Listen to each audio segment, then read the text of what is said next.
É com todo o gosto que participo nesta reflexão, 50 anos passados sobre o Concílio Vaticano II. Seria para mim muito melhor estar fisicamente aí, convosco, mas o Conselho Médico impede-me de fazer essa deslocação. Só esse motivo é que me leva a usar as novas tecnologias para poder partilhar convosco este meu pensamento.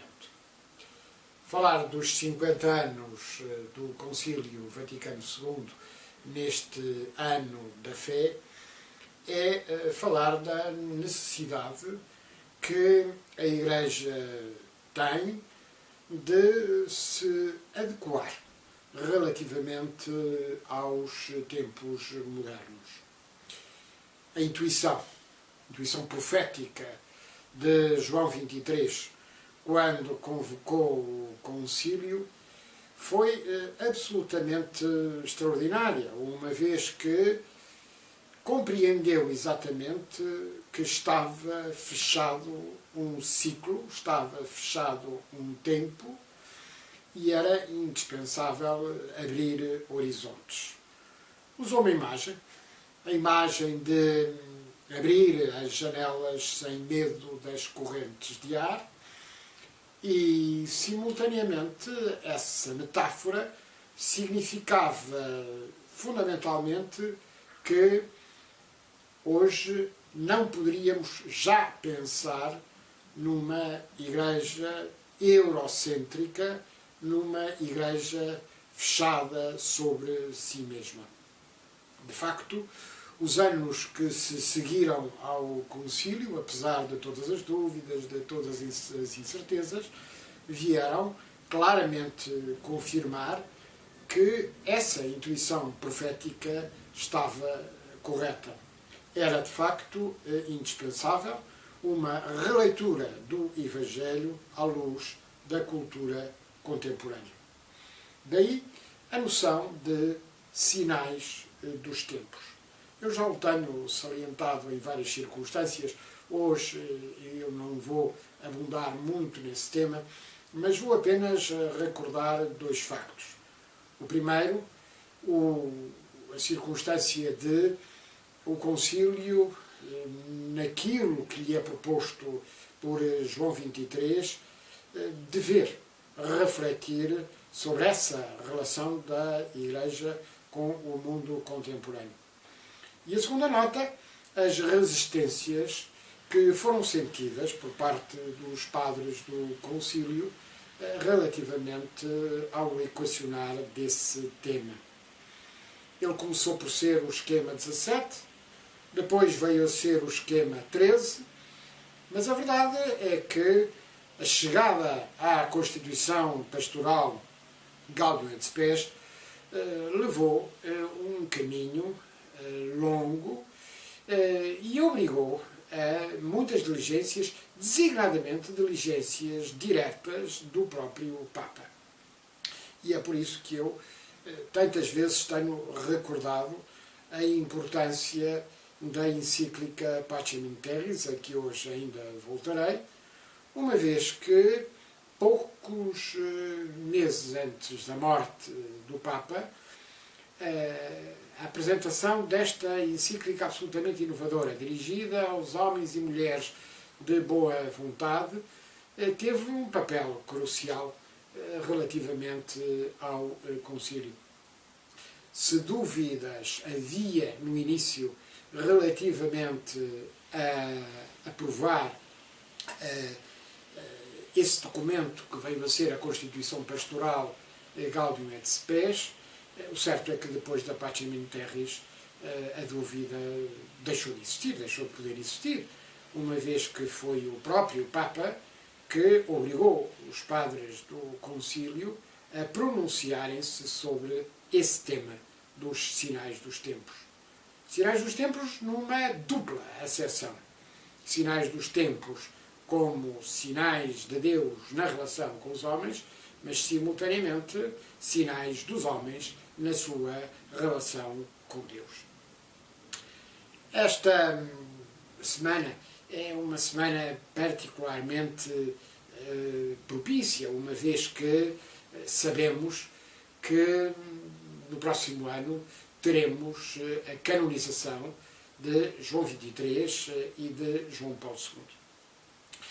E eu devo dizer que esse é um sinal de especial importância, uma vez que a canonização de João XXIII e de João Paulo II significa algo de muito importante na compreensão da vitalidade do concílio, mas simultaneamente do concílio como uma exigência atual. Não podemos pensar que a releitura do Evangelho à luz do mundo contemporâneo foi feita há 50 anos. Não. Essa releitura foi feita, mas tem que continuar a existir. Daí que, se João XXIII foi o Papa profético que abriu as janelas e simultaneamente pôs sobre a mesa temas absolutamente fundamentais, João Paulo II pôde, através do seu próprio carisma, da sua ação, compreender os novos tempos, designadamente as exigências da própria globalização. O facto do Papa ter sido um peregrino, o facto do Papa ter sido um viajante incansável, é algo de muito importante, uma vez que compreendeu bem a importância da proximidade. Nesse sentido, a canonização de João XXIII e de João Paulo II é um elemento extraordinariamente interessante e importante que eu não posso deixar de salientar neste momento. Por outro lado, não posso esquecer ainda que a encíclica Pacem in Terris, ao ter posto sobre a mesa um conjunto de temas incómodos, os direitos e os deveres dos cidadãos, as liberdades e as responsabilidades, o desenvolvimento e a paz, fê-lo como exigência, fê-lo como obrigação, fê-lo como dever. Mas, simultaneamente, não podemos esquecer que, na lição fundamental do concílio, as duas constituições, a Constituição Pastoral e a Constituição Dogmática, Lumen Gentium, são duas faces da mesma moeda, uma vez que, através da Lumen Gentium, nós compreendemos em toda a sua extensão o que é a noção dinâmica de povo de Deus. E essa noção dinâmica de povo de Deus não pode ser vista senão através desta relação permanente com o mundo contemporâneo. São as televisões, as rádios, hoje a internet, que nos trazem os acontecimentos, as dúvidas, as perplexidades. Pois bem, foi isso mesmo que João XXIII quis que pudesse ser uma marca fundamental do concílio. Depois, a relação entre razão e fé. E é por isso que João Paulo II, ao ter canonizado a Santa Teresa Benedita da Cruz, a filósofa Edith Stein, deu um sinal claro de modernidade, um sinal claro de abertura, de um horizonte exigente nessa relação fundamental entre a razão e a fé. Procurar Deus em toda a parte. No fundo, essa é que é a questão fundamental que aqui está sobre a mesa. Que está sobre a mesa quando falamos na Gaudium et Spes, que está sobre a mesa quando falamos na Lumen Gentium, que está sobre a mesa quando falamos da liberdade religiosa, da liberdade de consciência, que são reconhecidas no concílio, quando falamos, afinal, na premonição relativamente à globalização, relativamente à compreensão de que o mundo hoje é um mundo que não pode deixar de ser pensado com solidariedade e interdependência. a globalização obriga-nos, de facto, aqui a voltar à encíclica Pacem in Terris. Trago aqui sempre o primeiro exemplar, o exemplar da Pacem in Terris do próprio ano de 1963, na sua tradução portuguesa.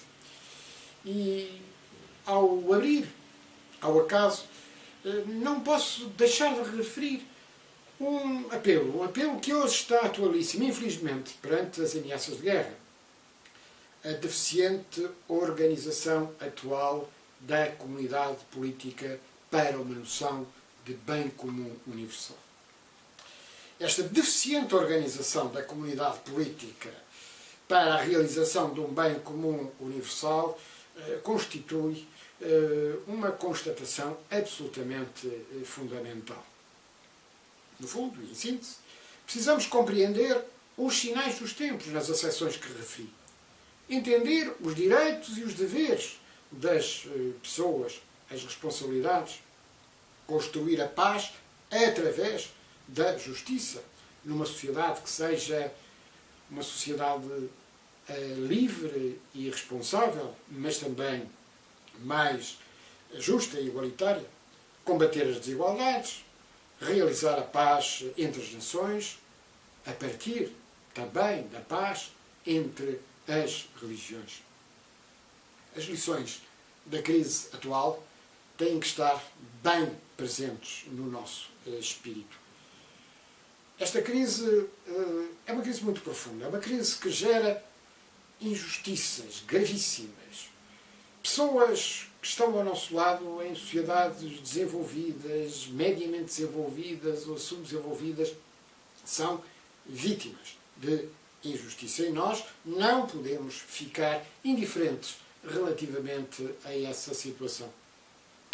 A injustiça é hoje um fenómeno complexo, é um fenómeno que atinge as pessoas mais inesperadas. E é por isso que temos de tirar lições da crise atual. Não vai acontecer no futuro que tudo fique na mesma. De facto, vai ter de haver uma profunda mudança relativamente à atitude de todos relativamente a quem está ao nosso lado. E quais são as lições da crise atual? Quais os pecados sociais que não podemos esquecer? Em primeiro lugar, o imediatismo, a idolatria do mercado, a idolatria do dinheiro e do poder, a indiferença, essa tentação de julgar que os problemas de quem está ao nosso lado, próximo ou distante, não nos dizem respeito. Todos os problemas humanos dizem-nos respeito a todos. Depois, a confusão entre austeridade e sobriedade. É indispensável compreendermos que a austeridade não pode ser um fim em si mesma. A austeridade é um instrumento. E muitas vezes a austeridade é injusta porque é cega. Pelo contrário, a sobriedade tende a ser pessoal, justa e atender ao interesse concreto do bem comum. É indispensável percebermos, por isso, que a sobriedade tem de ser permanente.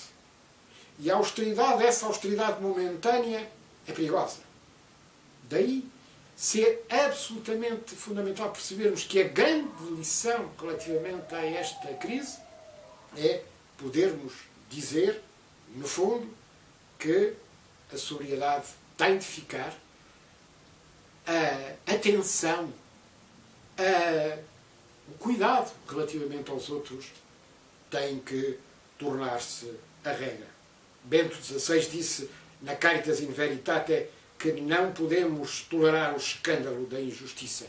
E o certo é que os últimos anos conheceram agravamento das desigualdades e não a sua atenuação. Ao contrário do que era preconizado por Paulo VI na encíclica Populorum Progressio, não houve aproximação, houve distanciação entre os mais ricos e os mais pobres, com perda de justiça relativamente aos mais carecidos. Termino. E termino dizendo que a atualidade do pensamento, a atualidade da prática franciscana tem que estar, hoje mais do que nunca, bem presente em todos nós. Antes de mais, percebendo que a fraternidade tem de estar em primeiro lugar. Depois, o entendimento de que precisamos desprender-nos das idolatrias várias que nos dominam.